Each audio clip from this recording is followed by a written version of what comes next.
Welcome, everybody, to Congruity Corner, episode number 3. Woo! Nick, we're doing it. We're doing it. So we're really doing it, Dan. We're really doing it. And by the way, guys, my name is Dan. Online, C-bearded, government name, Command. But outside of that, I am here as the host of this live stream. I am the layman. I am the normal guy that doesn't speak this language. But above all, I give people permission in the chat to ask the questions that you might normally be embarrassed to ask. You might think like, wow, I don't speak this language. I don't know what these guys are talking about. Ask in the chat. One of our major goals of this live stream is to make technical talk accessible to everybody. I don't think people realize in this world of Congruity 360, of cybersecurity, of data management, of all these things, how unbelievably interesting it is and how so many people want to learn and consume this content. But also at the same time, there are customers and partners and companies that are also highly invested and interested, and they want to enjoy their time listening. They don't want to seem like it's a college class and a PowerPoint presentation. So today, guys, as always, I'm the color commentator. I'm passing the rock around, getting everybody involved. And the co-host that is an incredible host himself, but also does know the technical knowledge, would be the gentleman to my side over here, and that's Mr. Nick Phelps. Nick, how are you doing on this beautiful Tuesday? You know what? It is a beautiful Tuesday. I'm doing really good. I've been looking forward to this one a lot. So I'm pumped about today, pumped about our guest, pumped about the stream in general. And I'm excited that the temperature has an 8 in front of it outside right now. It is nice. It's finally, it did kind of go from like 50 to 89. So, it didn't exactly have a nice springtime ramp up. We went from cold and wet to hot and pollen. But yeah. You know what, though? I'll take it. So, the sun's out. It's beautiful. And we have an awesome guest. We have really cool topics. How could I be doing much better? I don't know if I could. I think I'm doing as good as I could be. Right. And as always, guys, if you have questions or topics that pop up for our guests in particular, drop your questions in the chat. I'll star them. I cannot promise we will get to all of them. However, they will be worked in throughout the stream. And I do want to put a little invite out there. I'll grab a link. We do now have an Instagram page that is dedicated to this live stream. And so if you don't mind and you want to continue conversations, there is an exact spot for that conversation. And that would be on the Congruity Corner Instagram. And on there, we are posting reels. We are posting posts where you guys can continue that conversation. It's pretty cool to have the ability to let this live stream live on just beyond this hour that we have. So I will link that in the chat. If you got an Instagram, give it a follow. It's free, right? Doesn't hurt anything. And Nick, with that weather, we had the same thing. We went from like chilly to like hot. And with that, of course, comes extreme weather. Yesterday, we had our first and like only our second in like 6 years of a category destructive thunderstorm. And the last one there was baseball size hail, like literally baseball size. And the last that's one not even hail anymore. Yeah, right. Yeah, that's bouldering something. There's a new name in there. There's a new name. I don't know what it is, but it's not hail. That's not nearly extreme enough. We need the extreme version of hail. Yeah, I think they call it what the hail. Oh, that might be it. Yeah, I like that. I like that. I see what you did there. But the last one was in 2024 in Muskegon, Michigan. We happened to be in Muskegon, Michigan at that time. We also happened to be in a tin can of a travel trailer at that time, and it broke a record for trees fallen in a county in Michigan. And yeah, we were in a tin can. I think I remember that. That was a few years ago, wasn't it? 2024. Terrifying. A tree fell like 10 feet away from our camper. I remember when you guys got back. I remember when you were there for that. You were sending me texts about it once you were sending me video of the campground once the power came back. Yep. It was crazy. I still live streamed though. Got it done. You did. You did. So yes, it's awesome. And guys and girls out there, please get involved in the chat. We have our friend Leo. He said, don't be afraid of technical language. Much of it comes from ordinary words. Don't start from, I can't understand it. Mm-hmm. Great advice. Great So advice. very true.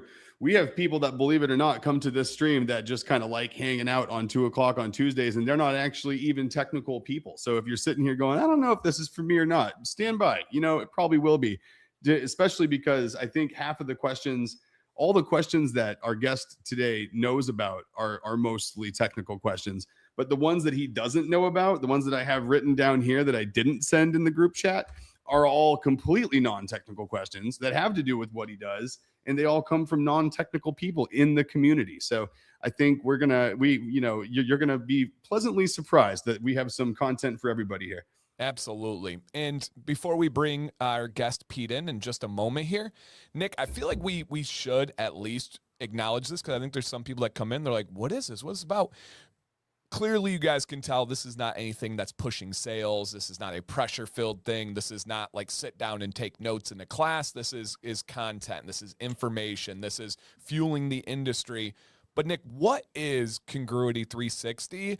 And then just kind of a base, like why would they do this live stream? What is the purpose of this live stream, and who is Congruity 360?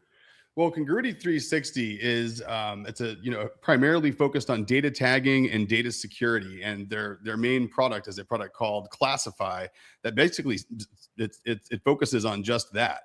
It focuses on finding your data, figuring out what it is, where it lives, who has access to it, and if you need it or not. And that's just in real simple terms. We probably have people from Congruity stomping on the desk right now with a lot of other things that Classify does, but if we're gonna break it down for everybody, I think really at the end of the day, that's what it focuses on. Is there's a lot of data floating around, and a lot of it you're required to keep, and a lot of it you're not. And whether or not you're required to keep it for compliance reasons, there's a big pile of data that you might be required to keep that's considered kind of dangerous information, and you want to make sure that you know where it is and you tag it and you keep it secure. Now, there's also information that falls in that category that you have kept because you were required to keep it, and maybe it's fallen out of that requirement. Maybe it's older than what you need to keep, but it's sitting around, and it's still just as dangerous as it ever was. Being able to figure those things out and figure out what data exists that's outside of compliance that could be an unnecessary exposure is really where Classify shines. And again, it goes back to that: what do you have, where does it live, and who has access to it, and what does it do? And if you kind of break it down that way, it's pretty easy to understand it. And what they do with that data is apply really smart tagging and a bunch of machine learning to figure out exactly what it is and where it is and make that report digestible. If you think about it, this is a funny statistic, and the years could be a little off now because it's a couple of years old, but the same amount of data that was created from the beginning of time until 2018 has again been created since 2018 to now. So if you think about that growth and explosion of data that the world as itself has experienced, enterprises are no different, right? That data grows, and it's an exponential growth problem. So one, data, it's expensive. It can be dangerous. And also, when unattended, can do funny things. So you want to make sure, again, that you know what it is, where it is, and who has access to it. And so that's Congruity in a nutshell. Love that. And that graphic is crazy, that more data was created in the last 3 years than all of history before that. Yeah, so it's since 2021 now. So it's an evolving story, just like everything else. But if you the Classify limit does not exist, it doesn't. It does anything and everything. But if you really break that down and think about it, like the amount of data being created in the past since 2021, essentially the past 4 years, we've created as much data as was created since the dawn or the inception of computing and storage. It's a staggering number, and if you think about that, it's going to continue on that scale. And that window, I believe, is it's shrinking and shrinking and shrinking. Where we did it in the past 4 years, next year we're going to be doing it in the past 3. So the issue is ever evolving and just gets more and more important to have your hands wrapped around it and have an effective way to manage it. No doubt about it. So shout out to everybody coming in. I do need to do the YouTube thing as the host. I hope you guys enjoy this free content. All we ask in return is if you hit that thumbs up. It's just down below where you see the chat. If you're on your phone, you might need to exit the live chat box. There's a little X in the corner. Hit the thumbs up and then hit live chat. You'll come right back in. You don't leave the stream. You can still see us and hear us, but it just essentially, this is a brand new channel. And this will show YouTube like, whoa, there's something going on here. There's people liking it. They're getting involved. If you're on your cell, you can also hype it and check that out. So anything you guys can do, of course, if you want to share this out with your friends, one thing we take great pride in is the replay value of this live stream. You can throw it in your ear while you're mowing the lawn, while you're doing the dishes. You don't have to actively look at our beautiful faces and facial hair, but it does help sometimes. But you can just listen to it on replay. People search for this. If you share it out, your buddy at work might have a better lunch tomorrow because they get to listen to some positive content on interesting topics. So with that, Nick, you want to give our little lead into our guest, and then we'll bring them in and get a nice little round of applause for Pete?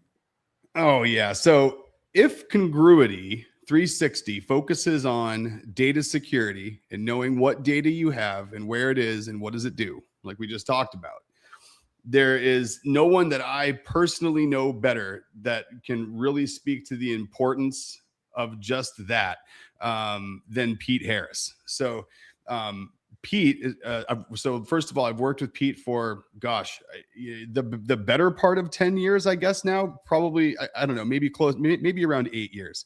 And we've worked together in a number of capacities. So I've ran a network and security practice focused on network observability and telemetry data at the same time that Pete was running a team that did ransomware incident responses.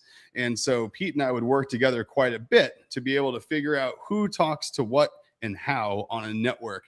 Especially, we would do it once in a while in the vitamin taking side of that discussion, where we would go in ahead of time and help people figure out who talks to what and how. But typically we were in there in the painkiller side of the house, where we were post-incident, where we would come in and be part of an incident response team. And typically what that would entail would be Pete looking for digital forensic evidence, and myself and my team looking for evidence on the network in communication profiles and how things are talking, as to unwind what that blast radius looks like, who else could be impacted that maybe we don't see yet, and what else could be hiding in the network and how it happened.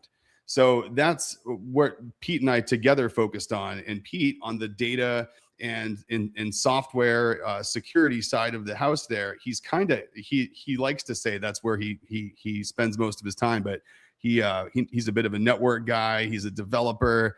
He's a full stack engineer extraordinaire. So the guy doesn't have much that he can't talk very intelligently about. And he spent a long time in the past. I'll let him give his own history, but this guy has been across the federal government, the military, the private sector, the industrial side of the house, doing everything from digital adversarial penetration testing. He's been on the adversary side of things, the purple team side of things, the red team side of the house, just about everything that you can experience from an ethical hacker side of things. So, and then if you look at a lot of the people out there, if you're one of those people that's studying for like your certified ethical hacker certification or any of those sorts of things, Pete is who you aspire to be someday. He has come full circle in that world and is an absolute beast. And so I think we can welcome him in with that. Absolutely. We'll bring him in. And Pete has worked with partners of Congruity, correct? Oh, yeah, absolutely. So Pete has worked with a very large partner of Congruity, which is Blue Mantis. It used to be Green Pages. That's where Pete and I actually first started working together. Blue Mantis was a huge partner of mine. The company that Pete, I believe, co-founded or at least co-owned, was acquired or brought into the fold one way or another into Blue Mantis back in the day. And that's kind of when we started working together. So we have a lot of shared partners. We got a lot of shared customers. And we even have some shared customers, I think, in the audience here today too. So it's like a big reunion. Love it. All right, guys, please help me welcome in Mr. Pete Harris. Hey guys. Hey Pete, how are you doing? Doing great. Thanks for having me. And I'm super excited here. Absolutely. And we briefly talked before. I used to be a middle school history teacher. If I were to tell my students that I was talking to an ethical hacker, do you have any concept of how interesting that is to 12-year-olds when you tell them, hey, your job is to go break into these things and do this legally, and they want you to, and to show, like, I can't tell you how many times, and we do have classes around like coding and ethical hacking and stuff in middle school now, which is insane. They knew the different colors and all this stuff. But like, do you have a concept of that, of how much young kids right now are into that? So I do, because I think it's the coolest thing in the world. Like, I enjoy it. Like, yeah, that was fun. My kid, the irony of it is my kids could care less. Like, wow. my own kids are like, yeah, whatever, Dad, shut up. I just, here, fix my phone. So I don't know that it's kind of a funny appreciation, at different levels, but to be fair, yeah, I mean, it's, it's a blast to be in this world. It's not easy. It's one of my coworkers, hey, Ted, it's, certainly not easy. It's certainly challenging, but yeah, this is the funnest job in the world. Okay, I just had to say that because it was a regular topic of conversation. And of course, they're 12, so they talked like they were the greatest experts in the world on the subject and stuff. So that's awesome. I'm just going back and I'm like, man, they would think I was so cool. And maybe they tune in. Who knows?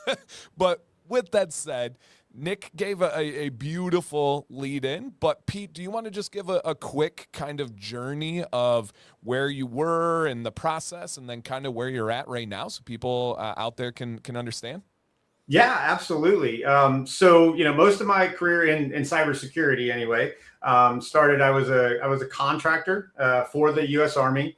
And I started out really just doing, kind of security engineering and, network engineering. That's where I got a little bit of my networking knowledge that I can at least have basic conversations with Nick, and firewall, stuff like that. And long story short, I had an opportunity to join the U.S. Army Red Team out of, down here at Fort Belvoir, Virginia.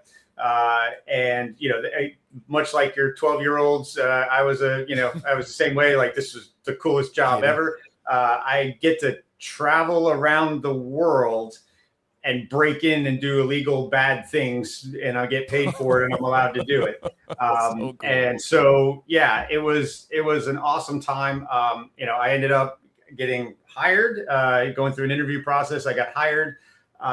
And then shortly after, for a variety of reasons, about 6-7 months into it, I ended up taking over as the technical lead for the cyber exploitation team.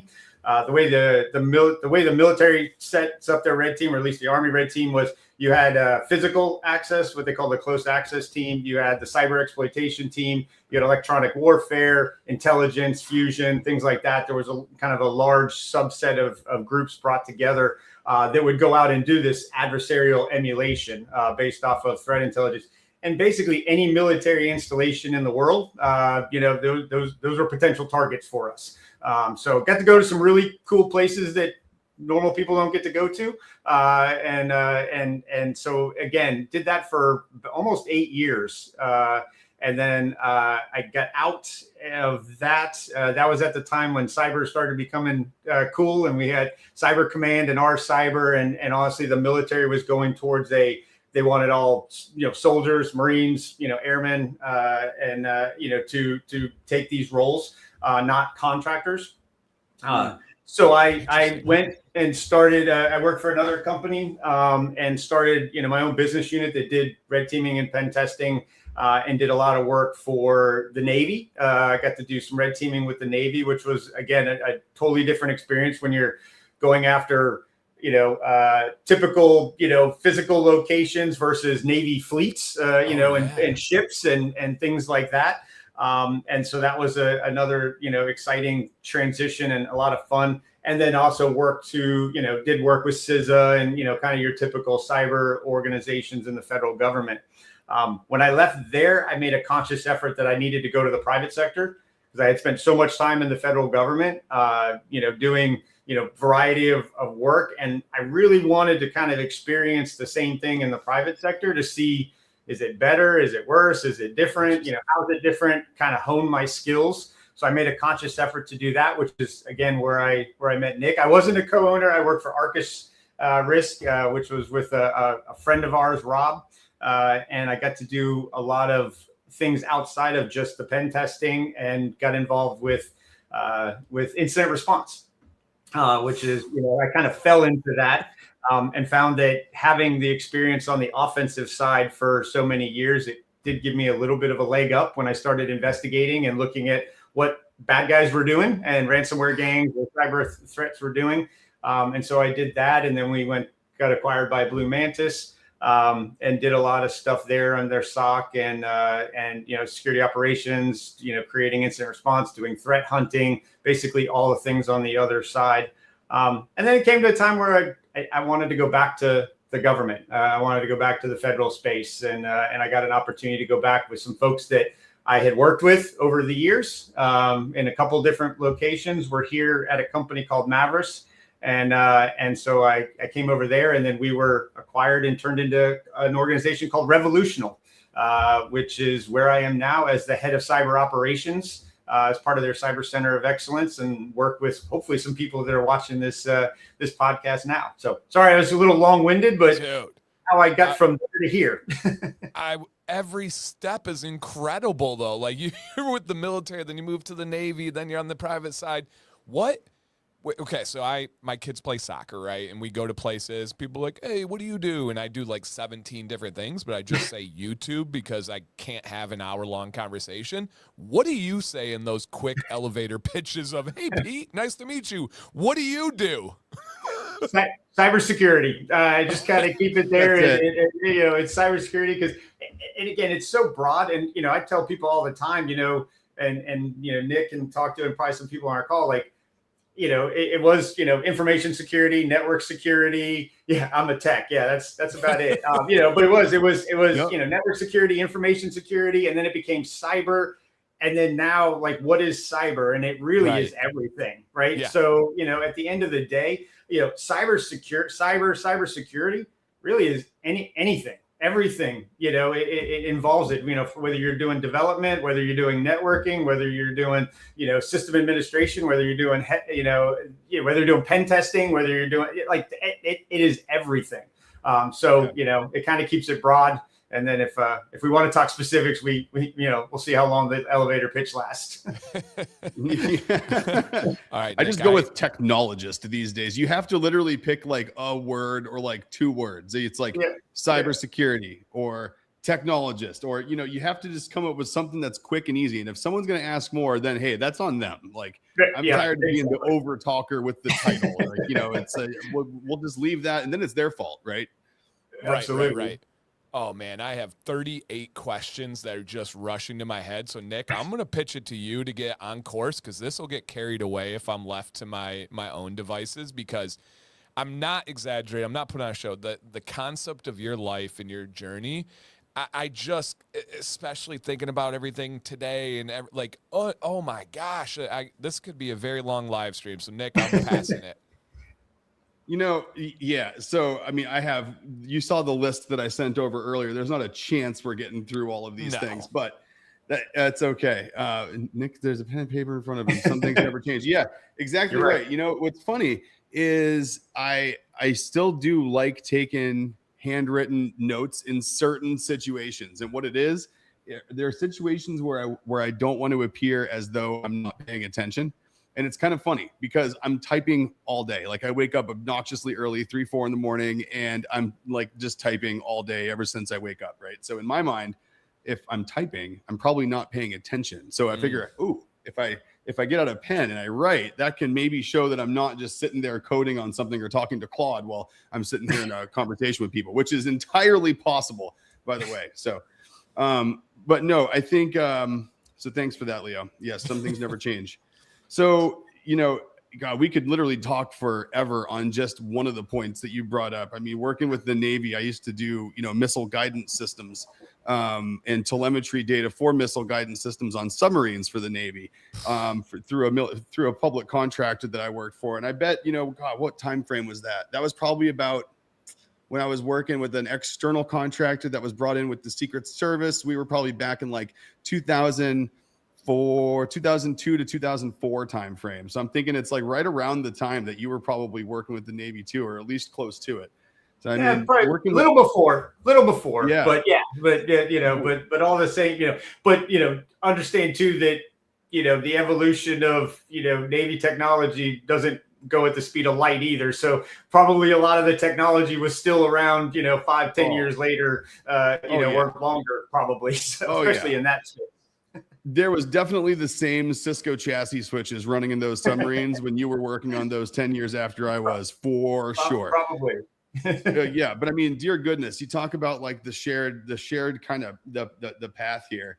I think let's just focus on this first part. People hear red team and they hear Army, and they probably put a couple of pieces of things together. You said that you got to bounce around and do bad things to good people and not get in trouble doing it.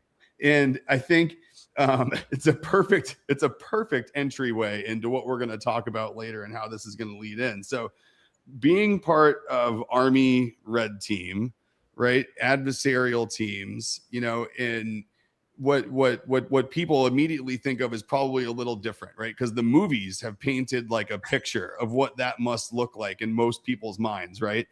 And the funny part is, I guess, in your situation, most people when most people answer the question, what do you do, with the answer cybersecurity, their day-to-day is very, very far removed typically from what the movies in Hollywood have shown us of what cybersecurity is, right? It's not like all these shapes and colors flying by a screen from, and you're like going through these 3D landscapes, But what's interesting is a lot of it, you look at like Mr. Robot and you look at some of the more modern, like tech-rooted TV series or movies, it's actually not too far off from what you were doing with the Red Team in the Army. I mean, you were launching for real, serious, coordinated attacks. You were recruiting assets, I would assume, in certain cases that didn't even know they were assets. There's probably some really cool stuff there. So, I mean, like if we focus just for a minute on that part of your, I'll call it rap sheet, what does that look like? Like, what is being a part of the Army Red Team entail? And like, give us a couple examples of stuff that you would do. Yeah, so I think it's important to kind of understand the what is Red Team, and where did that come from? Because it gets used a lot nowadays, right? And some of it not accurately on there. So the concept of Red Team came up back in the Cold War as a military term in the Cold War, where they had you had military strategists focused on Russia as our primary adversary. And they would, come up with all these military, mostly kinetic at that point in time. They would come up with these strategies. They would come up with techniques and tactics and things like that. But they needed to figure out if they would work, right? Like it's easy to just, throw stuff against the paper and, go through exercises and say, okay, this is how we're going to, take that hill or whatever. But without actually having an adversary, somebody that's trained in that particular case, like Russia, using Russia tactics and techniques and equipment and things like that, how do you know if your strategies are going to be effective? So essentially what they came up with is a red team and a blue team. Blue, US, red, Russia. And that's really where the concept of red team, and blue team kind of came from. So fast forward, 1997, the Army decided to come up with a cyber red team. And with the same concept in mind, not specifically focused on Russia, but the essential part of red teaming is taking directed threat intelligence. So, and at that point in time, cyber threat intelligence was not as robust as it is today. But you did have threat intelligence, looking at adversarial technique, what they call TTPs, and basically taking their tools, the things that they were doing, their methodologies, and then developing those and honing those, and then basically taking it out and attacking our own bases, our own commands, our own military, whether that's the fleets, the Navy fleets, whether that's a base, whether that's a headquarters building, whether that's a replication of, a forward operating base, exercise, things like that. And so, we would go out, and our adversaries are more than just cyber, right? So you had physical. So, they were doing things, and then you had social engineering, which, to your point, Nick, that's, those were the folks that they would focus on identifying, people, getting information from them, trying to get them to help them, give them access to specific buildings. And then you had our physical guys that, and girls that, they would focus on breaking into whatever it is that we were trying to get into. And that's, taking pictures of badges, whether that's picking locks, whether that's bypassing, badge security, whether that's tailgating, whatever methods that, are commonly talked about out there, they would take those. And then our focus was really on the cyber side. And, it was always funny, the physical access guys, the social engineering, the close access, they were always fascinated and so into what we were doing on the cyber side. But honestly, most of us were so excited to go out and do physical and try to break into buildings and to do all those things. So we would deploy about a 15-person team, give or take, depending on the size of based off the size of the organization. And then, we would deploy out, and over the course of whether it was 2 weeks, 3 weeks, however long, we would have objectives. So again, the difference between the penetration testing and, and the red teaming is we were very objective based. Can you steal this data? Can you impact operations? Can you affect decision making? Can you steal, certain types of data? Can you find certain types of data, as opposed to, go find as many vulnerabilities as possible? And then the other aspect of it too, which was, try to be undetected. You're going to go in, try to be undetected. And if you are detected, the defenses are going to try to get you out. They're going to treat you like an incident. They're going to, they're going to ramp up, and they're going to fight you like they would an actual cyber threat, to a certain level where it would be deconflicted, that it was, blue on blue and taken down. So that's what we did, both for, my time at the Army, and then we were able to do a lot of that, with the team that I worked with, with the Navy and some of the other services and organizations. Man, so it is like the movies. That is so cool. Well, I will tell you, it's not as quite as sexy as the movies. There's a lot of 24 hour days, and lots of Red Bull and Monster and anxiety and all those kind of things. But yeah, it's there's definitely a lot of cool aspects to it. At least I to this day say it was the funnest job that I've ever had. And I worked with some amazing people, way smarter than me. Some of the folks that I got to work with that were either on my team or associated with my team, or what I consider the Mount Rushmore of offensive security in the industry. Created some of the original PowerShell exploitation, came through our team. Wow. Some Cisco kind of exploits that were predominant for a very long time came from there. We got to work with the developers of like Cobalt Strike, like Movix, and that when he was transitioning from Armitage to Cobalt Strike and doing some development there. Again, not that I was great associates or anything, just got to be around those people, and that was huge for me, and to this day I think very fondly of all the people that I got to call teammates and coworkers. Yeah. I love the distinction you made between the kind of different approaches in that situation being objective based rather than going in and trying to expose as much as you can. That alone has to have such a rewarding feeling at the end, and such a team building feeling where it is like a true team that you're putting your pieces together for this common objective, and then you're executing it, and then you reach it. That's got to be just such a cool side of it, as compared to something that could more so just seem endless, where you're constantly trying to get through and show the weaknesses. That I never thought about that distinction, and had to build team bonding. Oh, absolutely. Yeah. It was a blast, and again, the cool part was the ability to play off and work together as that bigger team. Sometimes the physical access folks were having a hard time getting in, and we were in, and we would help facilitate their access, or vice versa. They would help get us in to a building, and we would deploy malware in a system physically on there. So the camaraderie, the relationships that last forever, and the team aspect of it. There's very few things out there, I think, that touch it in this space. Dude, that's so cool. And I mean, talk about something that's going to put you on the side of things where, I mean, you are the guy people want on their side when dealing with an adversary, right? And I mean, you look at what you did, you look at, red teams used to emulate Russia. And granted, what your team, obviously didn't focus on purely emulating a Russian, threat actor, but obviously included them. What's kind of cool is you look at the threats now, especially what you were doing when you and I met, right? When you and I were going and doing incident responses, we were primarily fighting against Russian ransomware gangs.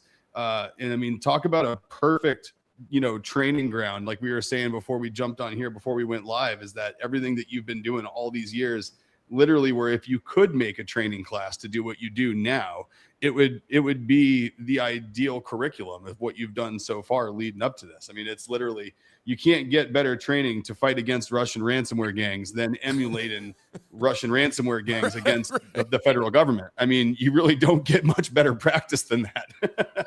It was helpful. Yeah, it was certainly helpful. And honestly, that's, I had no intent or desire to get into incident response or to kind of go on that side. I tell a funny story of my first experience doing any type of threat hunting or anything. This gives you a little bit about how old I am. Was actually, we were doing a red team op in Europe, in EUCOM, AFRICOM area, AOR. And the Benghazi embassy attack happened, and 2 days into our op, and so they shut us down. Obviously they had real world stuff going on. They needed to focus on, and at that point you didn't have our cyber and cyber command and all the cyber protection teams and things like that. So there was a concern during that time, of some type of, combined cyber attack or, or information that we needed to protect and, make sure wasn't getting out and things like that. So the decision was made, in kind of the heat of the moment, to flip us and to keep us out there, but have us instead, because they didn't have anybody else to do it. Flip from attacking to go out and threat hunt, look for anything and help us on this side while we focus on the important part, which was getting our people out of the embassy and things like that. So that was my first experience doing threat hunting, and I had no intention of going back to it until till our friend Rob kind of threw me at it, and at that point, again, because of my experience, it helped, and I was able to actually identify some quick threats and initial compromises pretty quickly, just based off my experience and how I would do it or how my teams would do it and what I saw. And then it just kind of snowballed into there. And then I joked for the longest time, that karma caught up to me. Instead of being the bad guy, I was the one getting called at midnight now, and to go out and help defend and support and things like that. Oh man, it's so cool. And you talk about, and I see something start here from I know who that is based on profile picture. So Paul's asking a good question. We'll get to it here in just a second. Is that you look at what you guys developed, you say that a lot of the stuff kind of bled its way out, and a lot of the stuff that you guys did ended up turning into policy and things that happen in the enterprise world now, and they do. And especially in the adversarial defense world, right? You look at CIS benchmark, and I mean, that was pretty much pulled from STIG. It's like anything that, comes from configuration standards, like secure technical implementation guides, for anyone who hasn't worked with military standards of technical implementations, is that, you look at CIS benchmark, and that's what we use currently to really look at configurations of routers, switches, firewalls, those sorts of things that run networks, and I mean, they run those same benchmarks, by the way, are used for the routers and switches and everything that run the internet. So essentially a lot of the stuff that makes the internet tick is stuff that has been over the years, pulled from military application. It's kind of funny how it's gone, but especially in the security landscape, it couldn't be more true. I mean, a lot of the stuff that we still do now in the network of observability and visibility space still falls back on standards that were invented, back in the day with military defense. I mean, that's kind of where a lot of the stuff was born, and from a digital defense standpoint, it's that's really, really cool. Yeah.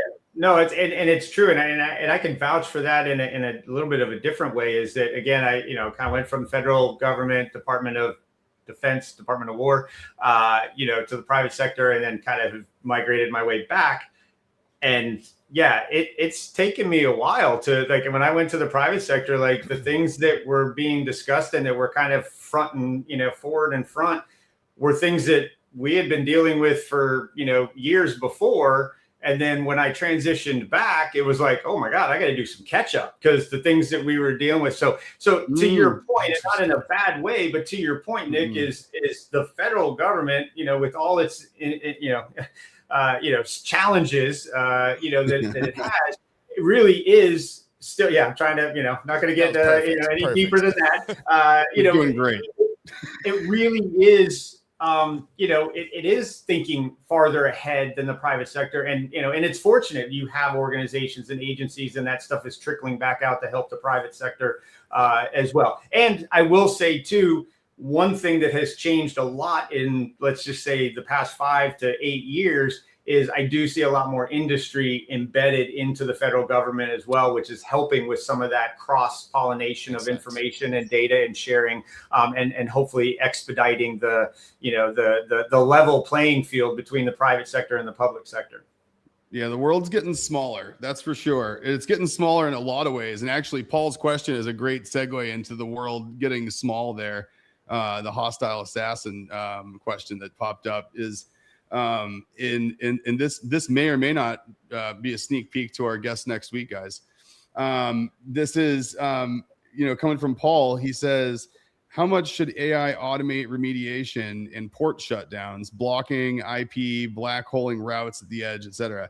If AI is moving so fast, worming and chaining its way through environments, is human intervention too slow? So let me frame this up real quick, because we just talked last week about how AI, we talked about the misnomer of how AI is taking jobs, right? And I defended the fact that I don't think AI is taking jobs. I think it's changing jobs and creating new ones. Now, I think this is a perfect example of that application being real, because I kind of have an idea based on previous conversations of where your head's going to go with this. But what immediately do you think when you hear this? Like, as someone who has done adversarial defense and cyber risk and cybersecurity defense, this is your role, right? This has been, that your teams have been the ones responsible for doing the sorts of actions that Paul's laying out here. Yeah. Are humans too slow to do that now? And is the role shifting? Yeah, I mean, so I think it's awesome that we're, we made it this far without AI discussion, right? So it's good. No, AI absolutely has a place here. And I'll caveat it with saying, my approach to AI is a force multiplier. It is not a replacement. And I loved your breakdown last week, Nick, of, it's deprecating certain roles, certain responsibilities, certain jobs. It's not eliminating them. That being said, one of the key factors I've said for years is, speed, right? If, as an adversary, as an attacker, I kind of write my own path, right? I'm moving. It's up to an investigator or an incident responder or a SOC analyst to kind of figure out and find the clues and figure out where I'm at and how fast they can stop me or get in front of me, which is nearly impossible, right? You're constantly chasing. So having automation, and that rapid response of, disabling accounts, shutting down ports, blocking IPs, although blocking IPs is kind of, it's like swatting a fly, but it's whack-a-mole. Things of that nature, I think, are crucially important, with the caveat that you can also understand that there's a risk involved in doing that as well. And I'll take this as a perfect example is, we conducted operations at times where our intent, they wanted us to create some sort of denial of service type of attack, right? Whether that's a perimeter router or even internally block access or something like that. And sometimes you could, you had the access to create that capability and sometimes you didn't. But what you always had access to is the ability to get a responder to overreact. There was times when we would send a abundant amount of traffic or really obvious malicious traffic to firewalls, to routers or whatever, to get them to deny their own access in order to stop. We got to stop this attack. And then they find out that there's a second, third, fourth order effect of, hey, I blocked this. Now I don't have email. Hey, I blocked this. Now we don't have access to the domain controller, and things like that. Communications. So and that's when there's a human making that decision, right? So does AI make that better? Does that make it safer? Does it make it worse? And I'll use this, and I saw somebody write this up, and I wish I could remember who it was and give them credit, but it was really well done in the sense of, if you went to a customer right now, any customer, significant customer, and said, okay, I just hired this person right out of college. They're super smart. They got straight A's. They aced all their cybersecurity classes or whatever. I need you to give them full admin and let them do whatever they want in the in your network or IT infrastructure environment. They would laugh at you out the door, right? They would think that you're crazy. Talking about mythos. This is a person with no contextual experience, right? But yet for AI, which is essentially the same concept, some people just want to flip the switch and let it go, and turn it on and allow it to do this. So you just can't. It's a 300-pound toddler. It absolutely is. So I know the questions got muddled up, but I'll go back to it and to say, yes, it should be configured and set up. You should absolutely be taking advantage of automation and AI where you can to create these automated responses. Just make sure that you're also addressing the potential risk and that you're putting some guardrails around that automation so that you're not creating your own problem or giving the adversary another tool to create the problem for you. Because that's a big point.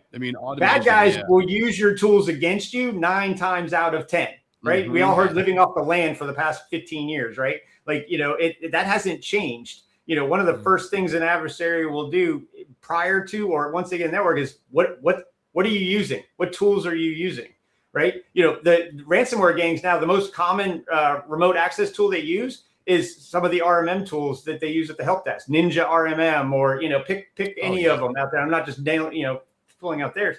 So that's the thing I'd say about AI is understand that when you deploy AI in your environment, it can be abused as well, not just for good.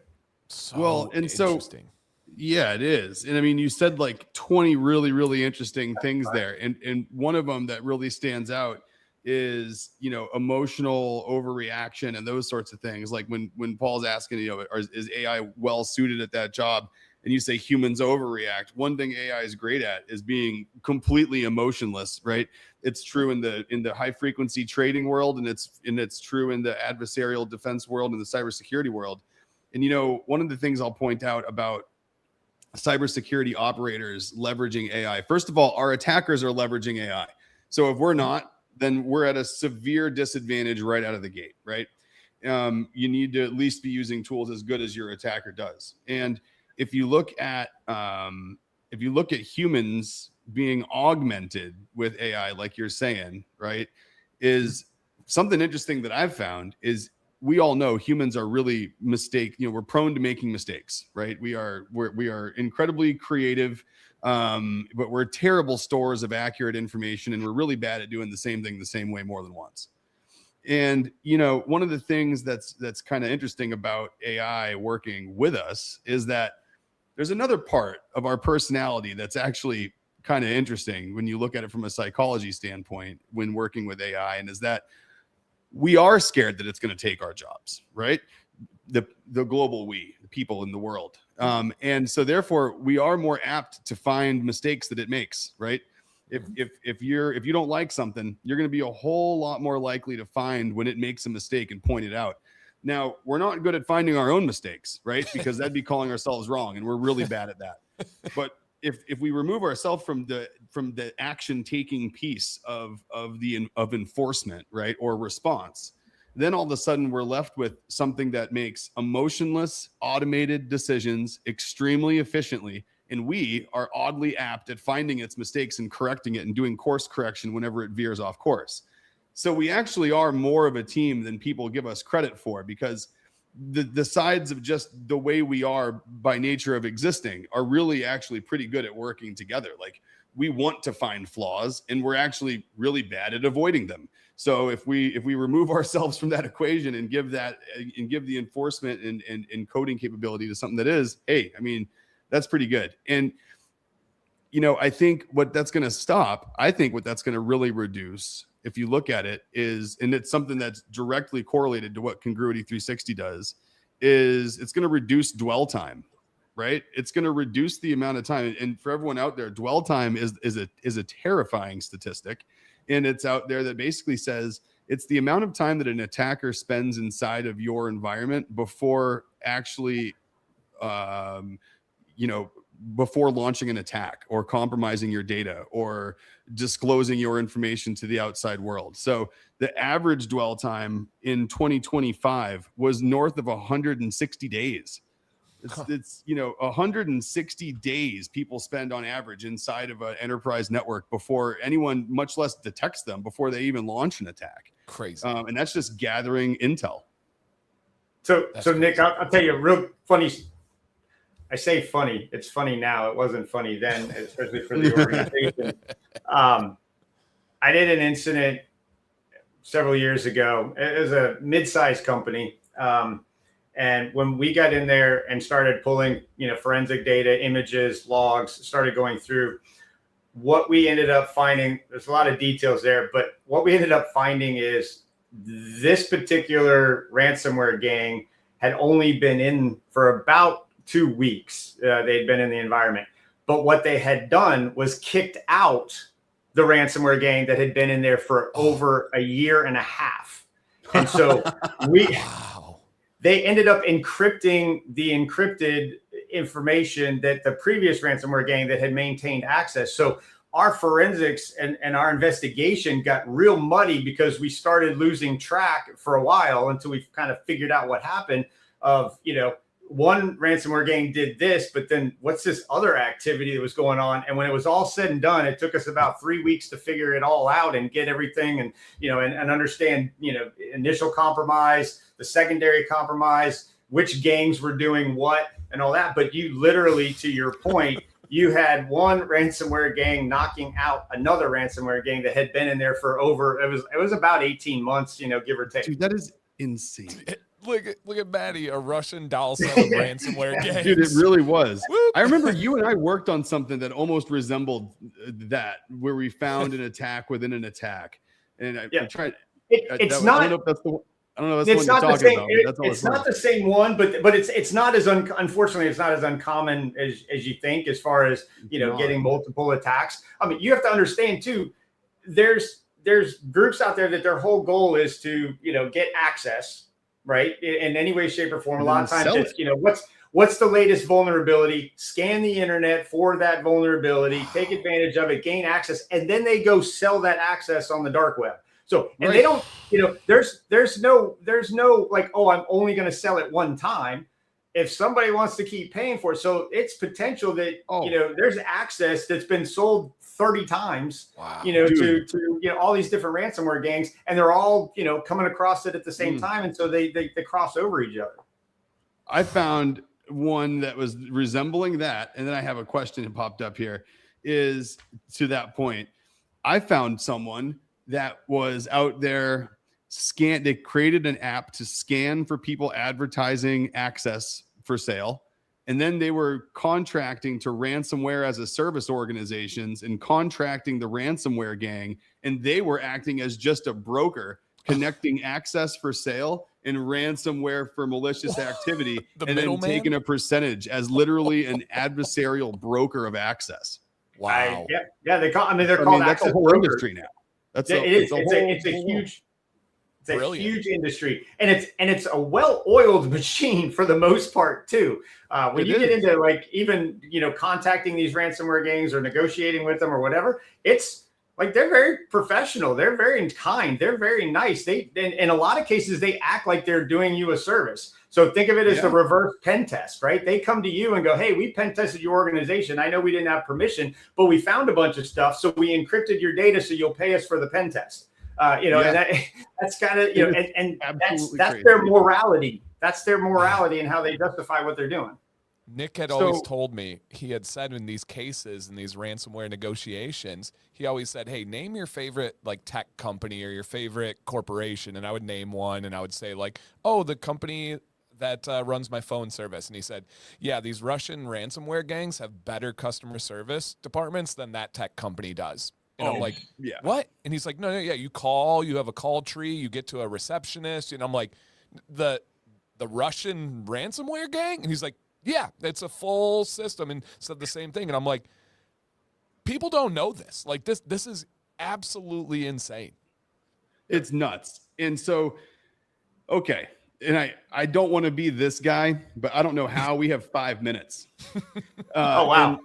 I have no idea how that's even possible at all. Mind blowing. But if I was going to throw the softest of softballs out there for you, Pete, and you look at like all of this stuff, right? Like look at what you've done over the years. You and I came up a bunch of years ago with a statement I think that holds so true, in that the best defense against anything adversarial is knowing what normal looks like. Right. And if you don't know what normal looks like, it's really hard. That's not knowing what normal looks like is what creates 160-day dwell times. Right. That's what creates incident responses that last 6 months, and cause disclosures and all those sorts of things. So if you look at what Congruity 360 does with data tagging classification, like what data lives where, what is it, what's PII data, what's sensitive, what's not, how old is it, what's in compliance, what are we net gapping versus how are we depreciating old data. If you were to put that in like a tier of things, if you had 10 things that really made up like the pillar of a good defense in depth against adversarial attackers, if knowing what normal looks like is one of the most important pillars of that, and it's like right up there, how important in that ball of wax is knowing what data lives where? So like if you know who talks to what and how, and you know what data lives where, like where in the mix of ransomware specific defense would you put that in order of importance? I mean, is that like way up there? Is this like mid-tier but very necessary? Like it's absolutely it's a top, right? Because again, think about what ransomware is after your data. What are they threatening with you? Releasing your data. So again, data is everything, right? There's even ransomware gangs out right now that have transitioned from the encryption, right? They're not even encrypting anymore. They're literally they're like, look, there's so many ways to detect encryption now, and you got canary files, and you got all these things that people are detecting that, and that generally gets us caught. But you know what doesn't get us caught? Exfiltrating data. Nobody pays attention to exfiltrating data, right? So we'll just steal the data. And then ransomware it to you. If we're going to release this out to the public, and or you're going to pay us. I don't have to encrypt it. I don't care. You have a copy of your data, but I have a copy of your data, and I can publicly release it. So why do I need to go through the hassle of encrypting and doing all this other stuff where I may even get booted, where I can stay on your network for maybe a month and just siphon off data a little bit at a time if there's no way to detect it? And I will say, and Nick, you've heard this a million times, what I'll say is, as an adversary, I can study the organization. I can get a good idea of what type of technology you have, what your security stack looks like, maybe even do some mild testing to see how you respond to things and, to attacks and things like that. What I don't know until I get into the environment is what right looks like, what normal looks like. So I don't know that, if you guys are monitoring data transfer from this date, you're data tagging this, over here, and you're following that stream as it's being moved to another server or, even worse, outside, and you're monitoring that. I don't know that. I don't know that, hey, that data doesn't normally ride over here. Or like we had talked about before, the HR, I compromised the HR person's account, but now I'm over here stealing health data. And you're going, wait a second, we've tagged that. Why is an HR person taking health data? That's a red flag because it's not normal. That's not what right looks like. So again, to me, from a side, and I've stood by this from the day that, we were saying this 20 years ago, and a lot of folks on my team were pushing this as well, is, having to baseline and understand what your environment looks like, what does right look like, and having that insight is key number one to any sort of cybersecurity posture or program. And secondly, Nick, to your point, data is number one, because that's what everybody's after. Everybody wants the data. Like at the end of the day, it's all about the data. So whatever you can do to capitalize on data movement and tracking and make it digestible and actionable, not information overload, which is kind of what you're talking about, where you're, hey, we set thresholds for this type of data, this, and then we define risk, right? Health data may be higher risk than PII data in your environment, or vice versa, based off of compliance. And you do that, now you start to have the visibility, and then you can make real decisions on how to move forward. Well, that's it right there. I think if we needed the data security commercial, I mean, that's it. I mean, it's like, but it's such an obvious one, right? And the fact that you have to connect those dots so literally still in the world for people to really understand that the importance of knowing what normal looks like is your best defense against anything. Thought of that. It really is mind blowing. So it's nice to anything we can do to reinforce that. I think as we go through, these streams, and as you go through doing what you do, the more of us that are out there saying, like, know what normal looks like, know what you have, know who talks to who and how, and know what you have and where it is and what it does. Right. I mean, that's like the name of the game. And from perspective of a normal, not in this world person, all I went to immediately is aliens, right? Aliens, if they're going to be here, they have to know what normal looks like, because if they do one little thing that isn't normal, we're like, alien, that right there, alien. He drank his water without the handle. Like, what is that thing? Psycho, like, lizard person. That's the online version. We have habits. We have ways we organize things. We do things. And if you're not doing it in the normal way, they're like, whoop, whoop, hey, nope, that's not right. It's alien. It's aliens. We solved it.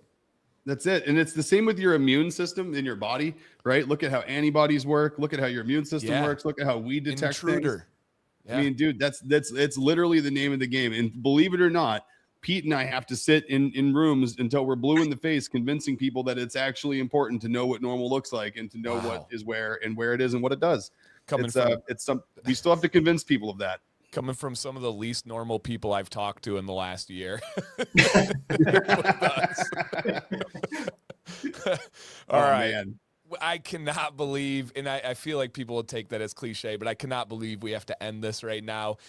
This is going to be a problem. We're going to have reoccurring guests many times, because this was unbelievable, so relatable. The 12-year-old teacher in me is just like going crazy on all these topics here, and so many things I want to ask about and go over. Like, I just saw the news that there are threats to cut the cables for data, and it's like, what do you do at the Army Red Team in that situation? And oh my gosh, we got to have you back. I got some funny stories for that too. So, so don't please do that to me, Pete. Dude. Yeah, what are you doing in like 2-3 weeks, Pete? Let's do it, guys. In all seriousness, it's been an absolute blast. Thank you so much for inviting me, and I please, I'd love to come back anytime. And to the audience out there, thanks for bearing with us to tell these stories. Man, thank you so much, Pete. Nick, thank you for guiding the beautiful technical discussion, but in a way that anybody can digest it. This show is amazing, and just unbelievable. Shout out to Congruity 360 for taking a chance on being different, on not being normal, and getting this information out there and helping people. absolutely amazing. So thank you, everybody. Nick, any last words for our friends? Oh man, just again, thanks for jumping in the time machine with us here, guys, and fast forwarding through an hour of your Tuesday. And don't worry, Pete will be back. There's plenty more where this came from. The next few weeks are queued up with some pretty exciting guests as well. But they got, listen, they got a pretty tall order to, they got a pretty high bar to, to beat now. So, no, this has been great. Thanks so much for joining us, Pete. Thank you so much for joining us and coming on. This was fantastic. Like I said, there was a short list of people that kind of made this beginning of this show what it was, and you were one of them. So very much appreciated there. And to everyone else out there, yeah, we'll see you next week. This is going to be great. All right, guys.